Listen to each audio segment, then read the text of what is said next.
Buenas tardes a todos y a todas. Nos encontramos aquí en el taller de radio de la Escuela de Periodismo a cargo de don Ricardo Reiter. Nos acompaña nuestra periodista Constanza Castillo y estamos con un invitado muy especial, don Rubén Gómez Quesada, ex académico aquí de la Escuela de Periodismo por muchos años, periodista, que lanza su ya cuarto libro. Cuarto libro. Claro, estamos aquí con Las estaciones del destierro, relatos pampinos entre rieles, alturas y tolares lejanos. Bienvenido, Rubén, de vuelta aquí en la Escuela de Periodismo. Qué bueno tenerte acá. Mira, y justo mañana presentamos este libro en las salas K. Hay una invitación abierta a toda la comunidad de la Universidad Católica del Norte a compartir el lanzamiento de esta nueva publicación tuya, que justamente quería preguntarte, este texto que es una mezcla de memorias, bueno, es no ficción, también tiene algo de crónica, tiene algo muy periodístico el libro, y también, bueno, tiene ahí su cuota o su tinte quizás de no ficción, ya que el personaje principal es tu alter ego, Santiago Brel. Entonces, cuéntame cómo fue el proceso de creación de este libro. Entiendo que hay algunas partes que escribiste antiguamente, otras las actualizaste. Cuéntanos un poco, Rubén. Sí, mira, en el fondo este libro es una especie de viaje, ¿no? Es una especie de viaje, por eso está narrado a través de estaciones, ¿ya? Y como en todo viaje, tiene puntos altos, puntos bajos, tiene recuerdos, tiene reminiscencias, tiene pasos en adelante, flashback, tiene una mezcla de cosas. El proceso de este libro, de alguna manera, es parte de una trilogía dedicada al salitre, a los pampinos, al norte de Chile y a la parte de Latinoamérica, y también una experiencia europea, digamos. Es un proceso que se basa en relación a Crónicas Pampinas, en sus dos versiones, en la primera y segunda edición. Se basa en Desaparecidos en tiempo del Beatle, que viene a ser de alguna manera la antesala, ¿no es cierto?, o el inicio de estas estaciones del destierro. Claro. Entonces esos tres elementos forman esta saga, digamos, dedicada al norte. Entonces hay un punto de partida, pero también de una partida que tiene regreso permanente. Entonces cuando se va creando, produciendo el material, obviamente tomo apuntes de muy antiguo, que van adquiriendo una dinámica distinta, porque se adaptan al contexto actual en el cual se escribe la novela. Y con respecto a ese alter ego que tú mencionas, efectivamente eso es uno de mis amigos predilectos, me acompaña desde hace mucho tiempo, y lo llevamos bastante bien, digamos. Y él cuenta esta historia, digamos, de un exiliado que sufre en el fondo dos exilios y decide regresar, ¿no? Y cuenta lo que significó estar exiliado, lo que significa como carga emocional, como desgaste, como pena, porque es un castigo el exilio.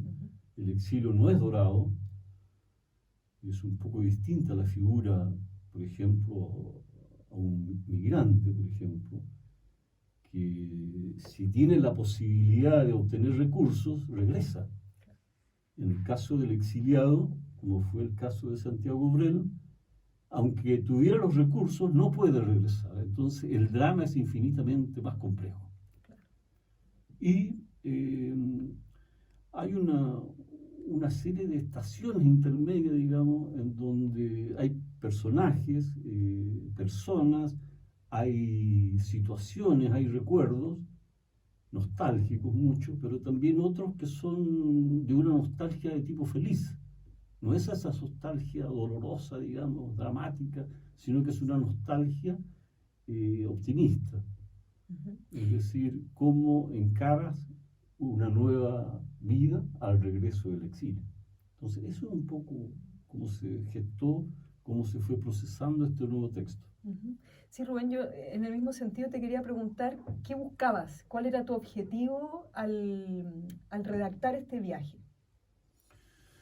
Bueno, es una cosa muy, muy especial, digamos, o sea, yo no sé cuál es la razón exacta por la cual uno escribe. Yo creo efectivamente que escribir es recordar, y recordar es vivir, digamos. O sea, pienso que no puedes vivir sin recuerdos, ¿sí? Entonces, el recordar cosas permite progresar en la vida, permite hacer otras cosas, tratando de no cometer a lo mejor errores como antes. Significa proyectarse de una manera distinta con una mayor experiencia. Entonces, el hecho de escribir un poco es sostener el recuerdo que sostiene la vida misma. Si no tuviéramos memoria, no tenemos vida porque no tenemos proyección. Entonces, es una necesidad, al menos en mi caso. Sí, y además, bueno, lo leemos en el prólogo, tienes dos prólogos, uno de Patricia Bennett y otro de Hugo Vera. Héctor Vera. Él habla justamente del valor de registro que tiene tu obra. Y de hecho, yo misma al leerlo, conociendo este viaje trasandino, digamos, transcordillerano, este tren que cruzaba desde Antofagasta hasta Salta. Y hemos hecho el viaje, lo hicimos una vez en bus, el viaje a un congreso en Jujuy. Entonces, bueno, conociendo ese viaje y cómo lo retratas tú, funciona verdaderamente el libro como documento histórico, es decir, retrata una época que ya no existe. No sé cómo ves tú esa pérdida del sistema de ferrocarril, la pérdida de esta integración del mundo andino. ¿Cómo lo ves en la actualidad? Mira, ahí hay un tema de fondo, digamos, o sea, el libro en gran parte, como dices tú muy bien, recupera algunas cosas que hemos ido olvidando. El mundo andino, que son varios países actuales que lo componen, digamos, es un semillero de experiencias, de historias, de saberes impresionante que nosotros no lo conocemos. Sí. O sea, el legado de los pueblos prehispánicos o los pueblos originarios es enorme, acompañado de un paisaje que es impresionante, que no existe en muchas partes, digamos. Entonces, recuperar lo que ha sido domar el desierto, el altiplano, la alta montaña, convivir con la naturaleza, con extremos de frío, de calor, de falta de agua, hacer cultura, cultivar la tierra, sobrevivir en medio de la estepa, digamos, y del desierto, del altiplano, son hazañas realmente extraordinarias. Y esas hazañas se hicieron en el norte, en la pampa salitrera, en el semitrópico, digamos, bajando al lado salteño, ¿no es cierto? Y toda esa historia se fue perdiendo. Nosotros absorbimos muchas cosas afuera, pero hemos ido descuidando lo que ha sido nuestro legado, digamos, histórico. Y la novela recoge en alguno de esos capítulos, o alguna de esas estaciones, un poco cómo ha sido este trajinar, digamos, de pueblos ancestrales en el norte de Chile, en el norte de Argentina, en el sur de Bolivia, ¿no es cierto?, en el sur peruano.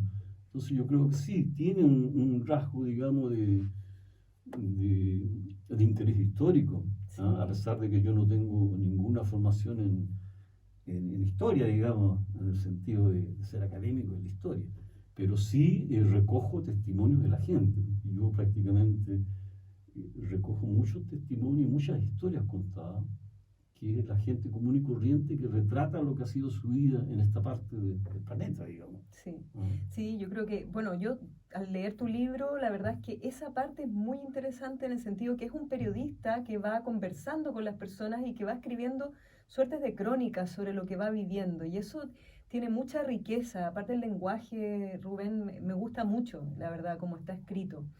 Te quería preguntar, justamente tú hablas de esta forma de ser pioneros aquí en el norte, que es complejo. Tú viviste en María Elena, luego partes de este viaje de exilio, ¿verdad?, cruzando hacia Salta.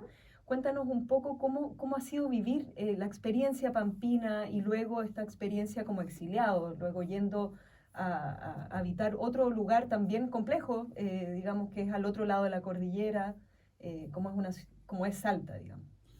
Bueno, en realidad es complejo dejar el lugar lugar donde uno nace, donde tiene sus raíces, tiene sus amigos. Partir a un país distinto es muy delicado. Yo tuve siempre suerte porque conseguí trabajo muy rápidamente en Argentina. Como periodista, Como periodista. Y llegué a ser el tercer hombre del diario en menos de 4 años. ¿No? Un diario el más antiguo del noroeste argentino. Entonces hay un mérito ahí interesante. Pero no deja de ser súper complejo. Yo trabajaba 12, 14, 16 horas diarias. ¿No? Entonces... Y en tiempos complicados también en Argentina. O sea, estaban en plena dictadura, digamos. Claro. Entonces, ahí en la estadía en Salta a mí me cambia la vida, digamos, y me abre horizontes nuevos, digamos. Yo el año 78, en pleno conflicto del canal del Beagle, soy hecho prisionero en Argentina, en Salta, soy secuestrado durante 2 semanas, torturado, acusado de espía o de jefe del espionaje chileno en el noroeste argentino. Entonces eso me significó un golpe muy duro y a la postre me significó un segundo exilio a Europa. Entonces siempre fue complejo estos cambios tan abruptos, llegar a Bruselas también, a Bélgica y ahí irme con la familia en pleno, digamos, o sea, siempre todos juntos. También significó romper problemas de idioma, por ejemplo, incorporarse a una sociedad absolutamente desconocida para mí, digamos, y eso también me implicó desafíos muy grandes. ¿No? Y además con la nostalgia esta y las ganas de regresar en algún momento. Entonces, es una vida difícil, pero también atractiva, porque tiene el encanto ese, al menos de esas almas que buscan siempre derroteros nuevos, digamos. ¿No? Así que creo que todas estas experiencias de alguna forma fueron muy intensas, muy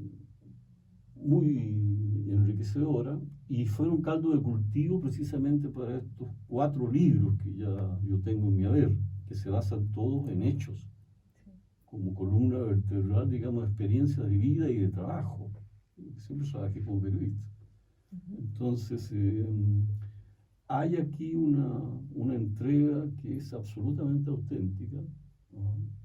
Y tiene, como tú dices, yo diría que está en la categoría de crónicas literarias, sí, pero está ensamblada en lo que podríamos denominar un tipo de novela documental. Sí.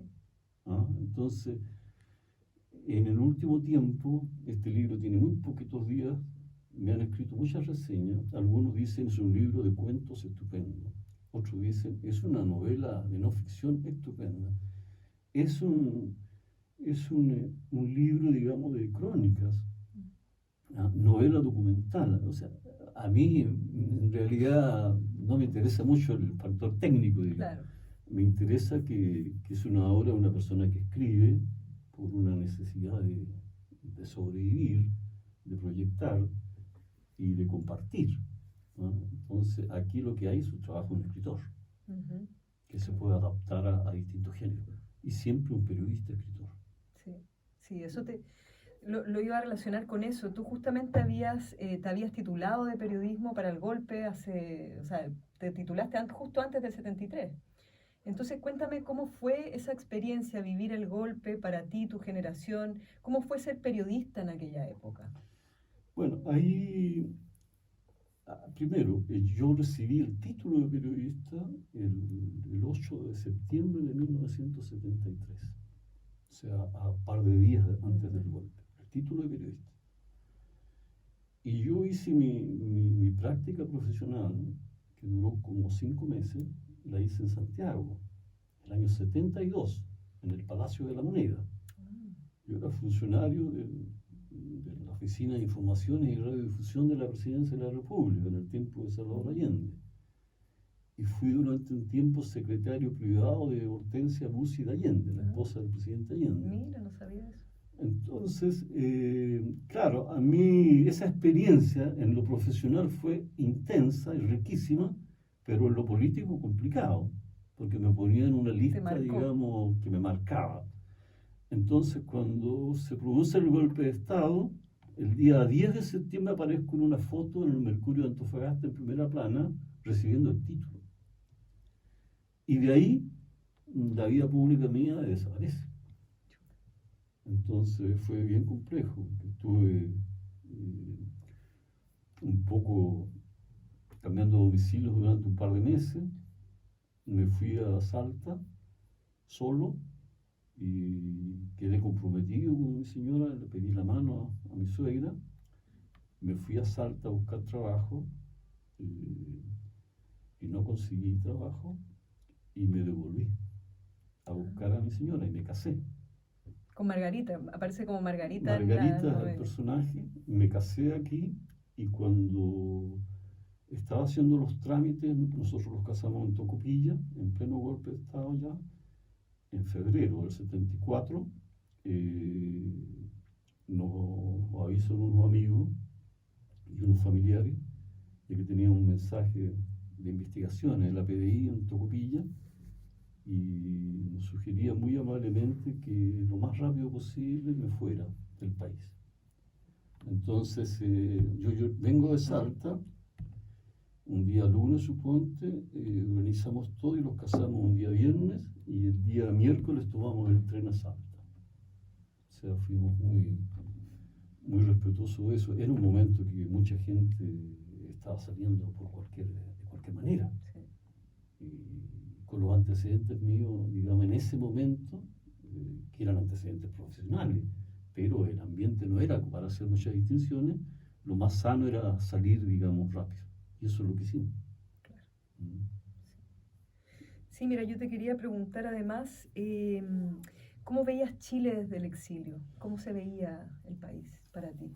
Es que el tema es que hay un país que es el país imaginado tuyo, que te queda un país, digamos, un país de buena onda, de discusión política, de diferencias, digamos, de Idealizado mucha... también. Claro, cuando estás lejos idealizas todo, pero se te quedó en la memoria que Chile en el 73 era todavía un país democrático. Entonces tú podías disentir de una persona, pero nunca al extremo de hacerle daño. Claro.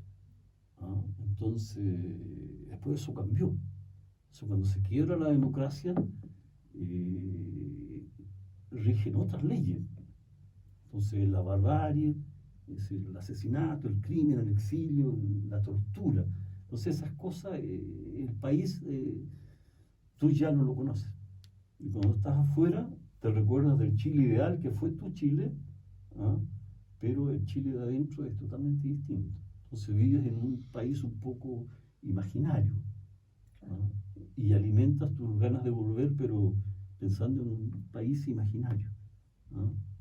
Que después tienes que darle un sentido cuando regresas. Claro. Tú volviste el año 87. Cuéntame cómo fue ese regreso. Bueno, en la novela Santiago Obrel lo cuenta, digamos, la noticia de que se le levantaba la prohibición de regresar a Chile. A Santiago Obrel apareció en un diario de circulación nacional, en uno de esos listados en donde se autorizaba a ciertas personas. Es decir, Santiago Obrel fue autorizado para regresar a Chile, es decir, estuvo exiliado muchos años, ¿no? Entonces, bueno, era una aventura.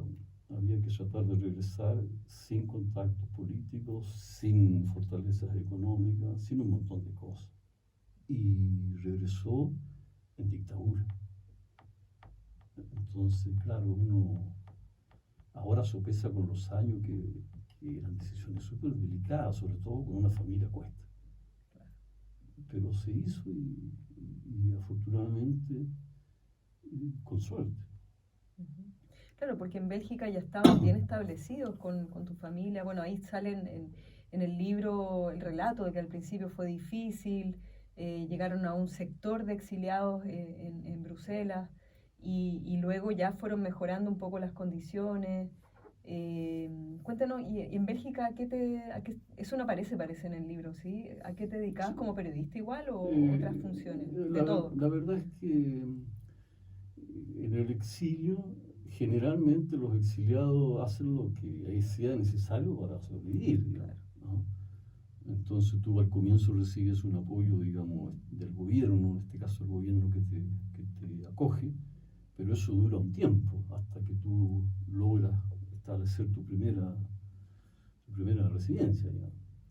Y después hay que hacer lo que se puede hacer, digamos, ¿no? Yo hice un montón de oficios allá, hice oficios manuales, hice muchas cosas. Después con los años, con el tiempo, estudié idioma. La primera cosa que hice fue estudiar idioma y trabajé para una empresa inglesa haciendo traducciones del español al francés para unos españoles que querían ingresar en ese tiempo al mercado común europeo. No estaban todavía como socios. Y yo trabajé como traductor de materiales industriales, jurídicos, médicos, en fin. Era una cosa muy entretenida, ¿no? Hacía algunas cosas también como corresponsal de la Intransigente de Salta. Por ejemplo, me acuerdo que fui corresponsal para la Radio Nacional de Suecia, ¿no? Y fui un tiempo corresponsal en la OTAN. Qué bueno. En la sede de la OTAN, que está muy de moda ahora con el conflicto de Ucrania, está cerca de Bruselas, ¿no? Entonces, hice muchas cosas. Escribía crónicas, escribí cuentos también, y fui traductor. Mi señora trabajó también. ¿No? Ella apoyó muy fuerte la casa y ahí lo ayudamos. Qué bien. La verdad es que, claro, eso lo hace tan rico el viaje. El viaje, este libro relata muchas experiencias, como decías tú al principio, aparecen varios personajes, por ejemplo, destacas a un par de mujeres, Paulina Kors, Olga Díaz, que fueron personas inspiradoras en tu formación como humanista. Un poco para cerrar, cuéntanos un poco cómo sientes tú que aportaron esas personas, mencionas a Oreste Plat, Andrés Sabela también. ¿Cómo fue que te fuiste conformando como humanista y cómo la mirada desde las humanidades puede ser diferente, por ejemplo, a que este libro lo escribiese alguien de otra profesión? Claro, o sea, hay una cosa muy interesante. Santiago Borel mezcla los tiempos, confunde los tiempos, digamos. No hay un tiempo lineal. Entonces, cuando él está relatando el exilio, aparecen personajes de ya establecido Santiago Borel en Chile, en Antofagasta. ¿Por qué? Porque efectivamente los años de ausencia de Santiago Borel no le permitían entender lo que estaba pasando en Chile. Entonces, algunos personajes que lo acompañaron en algún momento en su vida, a través de sus propias conversaciones y sus propias reflexiones, le van indicando un poco cómo armar este puzzle de este país nuevo, distinto. Claro. Y de este continente, digamos, olvidado, que es el nuestro. Entonces, estos personajes de alguna manera invocarnos te retrotrae a decir, sí, hubo gente importante en el norte, de que casi nadie habla de ellos, nadie se acuerda de ellos, pero fueron personas que desde el punto de vista del humanista dieron aporte, dieron cariño, dieron amor, dieron amor por esta tierra y por este continente, ¿no? Y esas personas de alguna manera se reflejan en estos personajes que tú mencionas. ¿Sí? Lo mismo que Justina. Sí. Justina era una analfabeta, digamos, extraordinaria como persona, una fortaleza impresionante, que es un poco el reflejo del mundo andino. Claro. Y la sabiduría popular. La sabiduría del pueblo, claro. Que es la que recoge Oreste Plat, digamos, también en todo lo que le cuenta Santiago Borel. De esa manera el Santiago Borel se va nutriendo también de estos personajes y conoce o interpreta de una mejor manera lo que es el Chile actual, en el cual nos estamos desenvolviendo. Claro. Bueno, yo siento que este libro es una bonita herencia. En el fondo los libros un poco cumplen esa función. Yo siempre pienso eso, que los libros nos sobreviven, pero imagínate, este libro tuyo que se presenta ahora, pucha, va a vivir, no sé, cientos de años más que nosotros. Entonces queda ahí el testimonio, queda el registro de una época, y un poco la idea es hacer como esa posta, lo que tú decías, cómo hemos ido olvidando nuestras raíces. O sea, digamos, tenemos esta influencia extranjera, pero aquí vivimos en un territorio muy rico en cultura, en experiencias, en conocimiento. Entonces, Por mi parte recomiendo mucho leer este libro y invitamos mañana, ¿cierto Rubén? A Sí, las 5 de la 5. tarde Sí. se va a presentar este libro, va a haber presencia de la editorial Pampa Negra, va a estar Erika Castellanos también, académica, y bueno, ahí vamos a estar conversando más en profundidad de esta Y publicación. sería quizá interesante, María, agregar que el 1 de septiembre tenemos también un lanzamiento en María Elena, que es mi tierra natal. Qué buena, qué bueno. Donde se origina gran parte de todo lo que he escrito hasta el momento. Excelente. Así que para los pampinos un saludo grande y ojalá me acompañen aquí en la norte y en María Elena. Súper. Ya pues Rubén, muchas gracias. Un placer haber conversado contigo. Gracias. Nos vemos. Chao, chao. Chao.